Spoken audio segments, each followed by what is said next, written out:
ಆತ್ಮೀಯ ಬಂಧುಗಳೇ, ಶ್ರೀಮದ್ ಭಾಗವತಂ ಸ್ಕಂದ 3 ಭಾಗ 1 ಅಧ್ಯಾಯ 12 ಕುಮಾರರು ಹಾಗೂ ಮತ್ತಿತರರ ಸೃಷ್ಟಿ. ಇದರಿಂದ ಇವತ್ತು 2 ಶ್ಲೋಕಗಳನ್ನು ತಿಳ್ಕೊಳ್ಳೋಣ.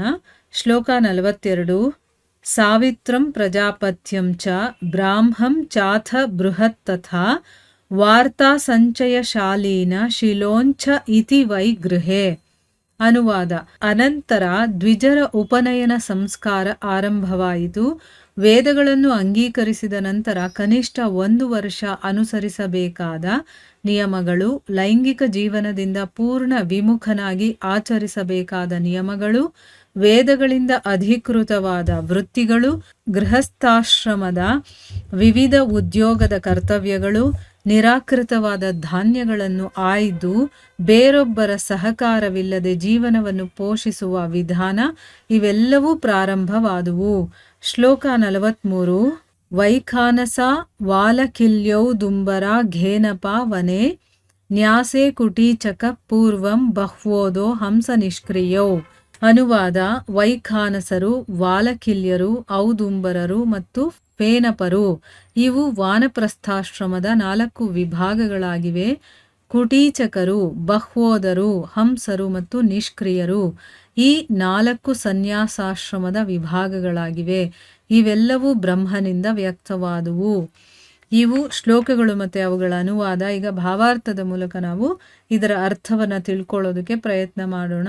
ಓದ ಭಾಗದಲ್ಲಿ ನಾವೇನ್ ತಿಳ್ಕೊಂಡ್ವಿ, ಈ ಒಂದು ವಿಶ್ವದಲ್ಲಿ ಸೃಷ್ಟಿ ಕಾರ್ಯ ಬ್ರಹ್ಮ ಹೇಗೆ ಮಾಡ್ತಾ ಇದ್ದಾನೆ, ಯಾವ ಯಾವ ಭಾಗದಿಂದ ಏನೇನೆಲ್ಲ ಸೃಷ್ಟಿಯಾಗ್ತಾ ಇದೆ ಅಂತ ತಿಳ್ಕೊಂಡ್ವಿ.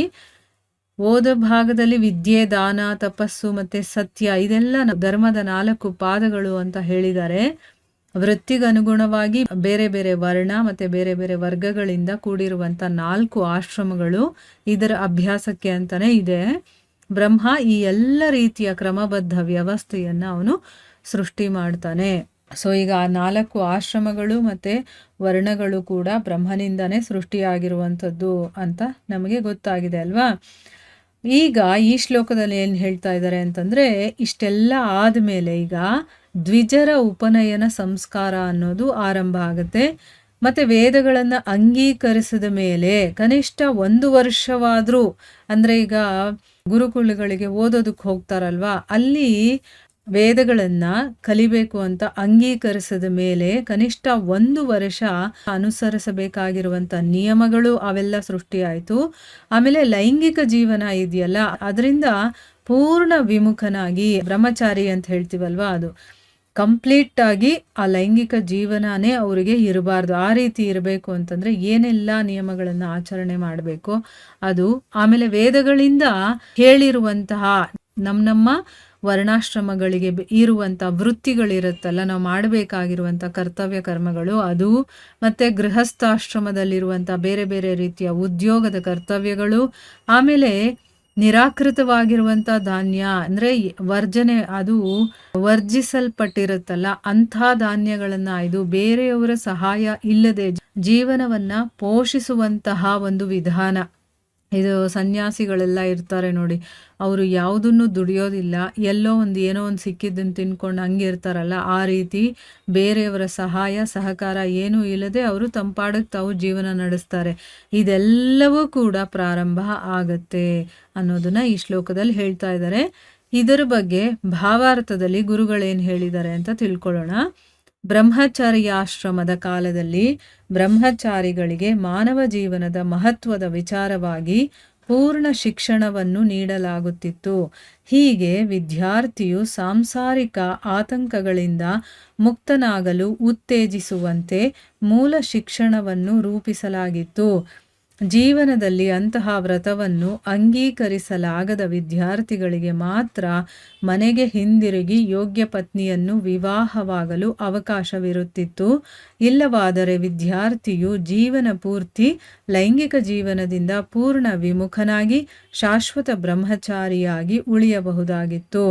ಅವೆಲ್ಲವೂ ವಿದ್ಯಾರ್ಥಿಯ ಶಿಕ್ಷಣದ ಗುಣವನ್ನವಲಂಬಿಸಿತ್ತು. ಒಬ್ಬ ವ್ರತಬದ್ಧ ಬ್ರಹ್ಮಚಾರಿಯಾಗಿದ್ದ ಓಂ ವಿಷ್ಣುಪಾದ ಶ್ರೀ ಶ್ರೀಮದ್ ಭಕ್ತಿ ಸಿದ್ಧಾಂತ ಗೋಸ್ವಾಮಿ ಮಹಾರಾಜ ಅವರನ್ನು ನಮ್ಮ ಗುರುಗಳ ರೂಪದಲ್ಲಿ ಸಂಧಿಸುವ ಅವಕಾಶ ನಮಗೆ ಲಭಿಸಿತ್ತು. ಅಂತಹ ಮಹಾತ್ಮರನ್ನು ನೈಷ್ಠಿಕ ಬ್ರಹ್ಮಚಾರಿಗಳು ಎಂದು ಕರೆಯಲಾಗುತ್ತದೆ. ಇಲ್ಲಿ ಗುರುಗಳು ಇದ್ರ ಬಗ್ಗೆ ಏನು ಹೇಳ್ತಾ ಇದ್ದಾರೆ ಅಂದರೆ, ಬ್ರಹ್ಮಚರ್ಯಾಶ್ರಮ ಇರುತ್ತಲ್ಲ, ಆ ಸಮಯದಲ್ಲಿ ಬ್ರಹ್ಮಚಾರಿಗಳಿಗೆ ಮನುಷ್ಯ ಜೀವನದ ಮಹತ್ವ ಏನು ಅನ್ನೋದ್ರ ಬಗ್ಗೆ ಕಂಪ್ಲೀಟಾಗಿ ಅವರಿಗೆ ಶಿಕ್ಷಣವನ್ನು ಕೊಡ್ತಾ ಇದ್ರು. ಏನು ಮನುಷ್ಯ ಜೀವನ ಅಂತಂದರೆ ಏನು, ಅವನು ಯಾವ ರೀತಿ ನಡ್ಕೋಬೇಕು, ಅವನ ಒಂದು ಗುರಿ ಏನಿರಬೇಕು, ಎಲ್ಲನೂ ಹೇಳ್ಕೊಡ್ತಾ ಇದ್ರು. ಹೀಗೆ ಆ ವಿದ್ಯಾರ್ಥಿ ಈ ಒಂದು ಸಾಂಸಾರಿಕ ಆತಂಕಗಳು ಏನಿದೆಯೋ, ಈಗ ನಾವು ಏನೆಲ್ಲ ತೊಂದರೆಗಳನ್ನು ಅನುಭವಿಸ್ತೀವಿ, ಕಷ್ಟಗಳನ್ನು ಅನುಭವಿಸ್ತೀವಿ, ನೋವುಗಳನ್ನು ಅನುಭವಿಸ್ತೀವಿ, ಅದರಿಂದ ಎಲ್ಲ ಮುಕ್ತನಾಗೋದಕ್ಕೆ ಉತ್ತೇಜನ ಮಾಡುವ ಹಾಗೆ ಆ ಒಂದು ಮೂಲ ಶಿಕ್ಷಣವನ್ನು ಅವರು ತಯಾರು ಮಾಡಿರ್ತಾ ಇದ್ರು. ಅಂದ್ರೇನು, ಈ ಸಂಸಾರದಿಂದ ನಾವು ಹೊರಗಡೆ ಇರಬೇಕು, ಆ ರೀತಿ ಇರೋದಕ್ಕೆ ಹೇಗೆ ಇರಬೇಕೋ ಆ ರೀತಿಯ ಒಂದು ಶಿಕ್ಷಣವನ್ನು ಅವರು ಹೇಳ್ಕೊಡ್ತಾ ಇದ್ರು. ಜೀವನದಲ್ಲಿ ಈ ರೀತಿಯ ವ್ರತವನ್ನು ಮಾಡೋಕ್ಕಾಗದೇ ಇರೋರು, ತಾವು ಅದನ್ನು ತಗೊಳಕ್ಕಾಗದೇ ಇರೋರು, ಅಂದರೆ ಏನು, ಈ ಸಂಸಾರದಿಂದ ಹೊರಗಡೆ ಇರೋದಕ್ಕಾಗಲ್ಲ, ನನಗೆ ಈ ವ್ರತ ನಿಯಮಗಳು ಇದನ್ನೆಲ್ಲ ನಾನು ಫಾಲೋ ಮಾಡೋಕ್ಕಾಗಲ್ಲ ಅಂತ ಯಾರು ಅಂತಾರೋ ಅಂಥ ವಿದ್ಯಾರ್ಥಿಗಳು ಮಾತ್ರ ಮನೆಗೆ ವಾಪಸ್ ಹೋಗಿ ಒಬ್ಬ ಯೋಗ್ಯ ಪತ್ನಿಯನ್ನು ಮದುವೆ ಆಗೋದಕ್ಕೆ ಅವ್ರಿಗೆ ಅವಕಾಶ ಇರ್ತಾ ಇತ್ತು. ಇಲ್ಲ ಅಂತಂದರೆ ಇಲ್ಲ, ನಾನು ಇರ್ತೀನಿ, ನಾನು ಬ್ರಹ್ಮಚಾರಿಯಾಗಿದ್ದು ನನ್ನ ಜೀವನದ ಒಂದು ಗುರಿ ಏನಿದೆಯೋ ಅದ್ರ ಕಡೆ ನಾನು ಹೋಗ್ತೀನಿ, ನನಗೆ ಈ ಸಂಸಾರ ಜಂಜಾಟ ಇದೆಲ್ಲ ಬೇಡ ಅಂತ ಯಾರು ಹೇಳ್ತಾರೋ ಅಂಥ ವಿದ್ಯಾರ್ಥಿಗಳು ಜೀವನ ಪೂರ್ತಿ ಅವರು ಲೈಂಗಿಕ ಜೀವನದಿಂದ ವಿಮುಖರಾಗಿರಬೇಕು. ಯಾವತ್ತೂ ಅವರು ಅದಕ್ಕೆ ಆಸೆ ಪಡಬಾರ್ದು. ಆ ರೀತಿ ಇದ್ದು ಶಾಶ್ವತ ಬ್ರಹ್ಮಚಾರಿಯಾಗಿ ಅವರು ಉಳಿಬೋದಾಗಿತ್ತು. ಈ ಎರಡೂ ಆಪರ್ಚುನಿಟಿಗಳು ಇರ್ತಾ ಇತ್ತು. ನಾವು ಯಾವುದನ್ನಾದರೂ ಸೆಲೆಕ್ಟ್ ಮಾಡ್ಕೋಬೋದು. ನಾವು ಬ್ರಹ್ಮಚರ್ಯ ಜೀವನವನ್ನು ನಡೆಸಬೇಕು, ಮತ್ತು ನಮ್ಮ ಮನುಷ್ಯ ಜೀವನದ ಒಂದು ಮಹತ್ವವನ್ನು ತಿಳ್ಕೊಂಡಿದ್ದೀನಿ, ಅದರ ಗುರಿ ಕಡೆ ಹೋಗ್ಬೇಕು, ನಂಗೆ ಈ ಸಂಸಾರದ ಜಂಜಾಟನೇ ಬೇಡ ಅಂತ ಯಾರು ಅಂದ್ಕೊಳ್ತಾರೋ ಅವರು ಬ್ರಹ್ಮಚಾರಿ, ಶಾಶ್ವತವಾಗಿ ಬ್ರಹ್ಮಚಾರಿಗಳಾಗಿ ಇರಬಹುದಾಗಿತ್ತು. ಇಲ್ಲ, ನನಗಿರೋಕ್ಕಾಗಲ್ಲ ಆ ರೀತಿ ಅಂತ ಹೇಳಿದವ್ರಿಗೆ ಅವರಿಗೆ ಮನೆಗೆ ವಾಪಸ್ ಕಳಿಸ್ತಾ ಇದ್ರು. ಆಮೇಲೆ ಅವರು ಮದುವೆ ಆಗಿ ತಮ್ಮ ಸಂಸಾರದ ಜೀವನವನ್ನು ನಡೆಸ್ಬೋದಾಗಿತ್ತು. ಈ ರೀತಿ ಎರಡೂ ಆಯ್ಕೆಗಳು ಇರ್ತಾ ಇತ್ತು. ಅದು ಹೇಗೆ ಆಯ್ಕೆ ಮಾಡ್ತಿದ್ರು ಅಂದರೆ, ಆ ವಿದ್ಯಾರ್ಥಿ ಯಾವ ರೀತಿ ಶಿಕ್ಷಣವನ್ನು ಪಡಿತಾನೋ ಆ ಗುಣದ ಮೇಲೆ, ಆ ಕ್ವಾಲಿಟಿ ಮೇಲೆ ಅವರು ಅದನ್ನು ಡಿಸೈಡ್ ಮಾಡ್ತಾ ಇದ್ರು. ಇಲ್ಲಿ ಗುರುಗಳು ಹೇಳ್ತಾ ಇದ್ದಾರೆ, ಇಲ್ಲಿ ಗುರುಗಳು ತಮ್ಮ ಜೀವನದಲ್ಲಿ ತಮಗೆ ಸಿಕ್ಕ ಗುರುಗಳ ಬಗ್ಗೆ ಹೇಳ್ತಾ ಇದ್ದಾರೆ. ನನಗೆ ವ್ರತಬದ್ಧ ಬ್ರಹ್ಮಚಾರಿಯಾಗಿದ್ದಂತಹ ಓಂ ವಿಷ್ಣುಪಾದ ಶ್ರೀ ಶ್ರೀಮದ್ ಭಕ್ತಿ ಸಿದ್ಧಾಂತ ಗೋಸ್ವಾಮಿ ಮಹಾರಾಜ ಅಂಥವರು ನನ್ನ ಗುರುಗಳಾದರು. ಅವರನ್ನು ನಾನು ಭೇಟಿಯಾಗುವಂಥ ಒಂದು ಅವಕಾಶ ನನಗೆ ಸಿಕ್ತು. ಅಂತಹ ಮಹಾತ್ಮರನ್ನು ಏನಂತ ಕರೀತಾರೆ, ನೈಷ್ಠಿಕ ಬ್ರಹ್ಮಚಾರಿಗಳು. ಬ್ರಹ್ಮಚಾರಿಗಳಲ್ಲೂ ಕೂಡ 4 ಸ್ಟೇಜ್ ಇರುತ್ತೆ, ಮತ್ತು ಸನ್ಯಾಸಿಗಳಲ್ಲೂ 4 ಸ್ಟೇಜ್ ಇರುತ್ತೆ. ಈ ರೀತಿ ಬೇರೆ ಬೇರೆ ರೀತಿಯ ಒಂದು ಮಟ್ಟ ಇರುತ್ತೆ. ಇಂಥ ಮಹಾತ್ಮರನ್ನು ನೈಷ್ಠಿಕ ಬ್ರಹ್ಮಚಾರಿಗಳು ಅಂತ ಕರೀತಾರೆ ಅಂತ ಇಲ್ಲಿ ಹೇಳಿದ್ದಾರೆ. ಮುಂದಿನ ಶ್ಲೋಕದಲ್ಲಿ ಹೇಳ್ತಾರೆ, ವೈಖಾನಸರು, ವಾಲಕಿಲ್ಯರು, ಔದುಂಬರರು ಮತ್ತು ಫೇನಪರು ಇವು ವಾನಪ್ರಸ್ಥಾಶ್ರಮದ 4 ವಿಭಾಗಗಳು. ನೋಡಿ, ವಾನಪ್ರಸ್ಥರಲ್ಲೂ ಕೂಡ 4 ವಿಭಾಗಗಳಿದೆ. ಅದ್ಯಾವ್ದ್ಯಾವುದು ಅಂತ ಈಗ ಹೇಳಿದ್ರಲ್ವಾ. ಇನ್ನು ಸನ್ಯಾಸಾಶ್ರಮದಲ್ಲಿ 4 ವಿಭಾಗಗಳಿದೆ. ಅದ್ಯಾವುದು ಅಂತಂದರೆ ಕುಟೀಚಕರು, ಬಹ್ವೋದರು, ಹಂಸರು ಮತ್ತು ನಿಷ್ಕ್ರಿಯರು ಅಂತ ಈ 4 ಸನ್ಯಾಸಾಶ್ರಮದ ವಿಭಾಗಗಳು. ಇವೆಲ್ಲವೂ ಕೂಡ ಬ್ರಹ್ಮನಿಂದನೇ ವ್ಯಕ್ತವಾಗಿದ್ದು. ಈಗ ಭಾವಾರ್ಥದಲ್ಲಿ ಗುರುಗಳು ಇದ್ರ ಬಗ್ಗೆ ಏನು ಹೇಳ್ತಾ ಇದ್ದಾರೆ ಅಂತ ತಿಳ್ಕೊಳ್ಳೋಣ. ವರ್ಣಾಶ್ರಮ ಧರ್ಮ ಮತ್ತು ಸಾಮಾಜಿಕ ಮತ್ತು ಆಧ್ಯಾತ್ಮಿಕ ಜೀವನ ವ್ಯವಸ್ಥೆಯ 4 ವಿಭಾಗಗಳು ಮಂದಬುದ್ಧಿಯವರು ಸೂಚಿಸುವಂತೆ ಆಧುನಿಕ ಯುಗದ ನವ ಅನ್ವೇಷಣೆಯಲ್ಲ, ಬ್ರಹ್ಮನು ಸೃಷ್ಟಿಯ ಆರಂಭದಲ್ಲಿಯೇ ಸ್ಥಾಪಿಸಿದ ಒಂದು ಪದ್ಧತಿ. ಅದು ಭಗವದ್ಗೀತೆಯೂ ಕೂಡ ಚಾತುರ್ವರ್ಣ್ಯಂ ಮಯಾ ಸೃಷ್ಟಂ ಎಂದು ಇದು ದೃಢಪಟ್ಟಿದೆ. ಅಂದರೆ ಇಲ್ಲಿ ಗುರುಗಳು ಅದನ್ನು ಒತ್ತಿ ಹೇಳ್ತಾ ಇದ್ದಾರೆ. ಈಗ ಆಶ್ರಮ ಪದ್ಧತಿ ಅದು ಇದು ಅಂತ ಏನೇನೋ ಜಗಳ ಮಾಡೋದು, ಅದು ಮಾಡೋದು, ಇದು ಮಾಡೋದು ಎಲ್ಲ ಮಾಡ್ತಾರೆ. ನಾವು ಇದನ್ನು ಸ್ಥಾಪನೆ ಮಾಡಿರೋದು, ನಮ್ಮದು ಸರಿ, ಅದು ಸರಿ, ಇದು ಸರಿ ಅಂತ ಏನೇನೋ ಮಾಡ್ತಾರಲ್ವಾ.